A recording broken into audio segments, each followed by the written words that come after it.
અમે આવી પહોંચ્યા છીએ ક્લબ મહિન્દ્રા થેકવી, જ્યાં અમારું ખૂબ જ સરસ વેલકમ થયું. અને તે દિવસે અહીં ઓણમનો તહેવાર હતો, એટલે હોટલમાં સુંદર ફૂલોની રંગોળી બની હતી. આ રંગોળી એટલી સુંદર હતી કે બસ તેને જોતા જ રહીએ.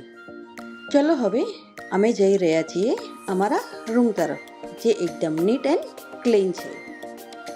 રૂમની બહાર નીકળતા પહેલાં મેં અને મારા હસબન્ડે બાલ્કનીમાં બેસી અને ખૂબસૂરત નજારાને એન્જોય કરતા કરતા મસાલેદાર ચાય પી.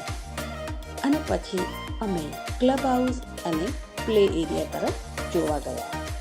અને લાસ્ટમાં અમે ડિનર માટે હોટલના રેસ્ટોરન્ટમાં ગયા. તે બી ખૂબ જ સરસ હતો. ત્યાંની બાજુમાં સ્વિમિંગ પુલ અને બાજુમાં અંજીરનું ઝાડ હતું. કુદરતની સુંદરતાને જોઈને હું હેરાન રહી ગઈ.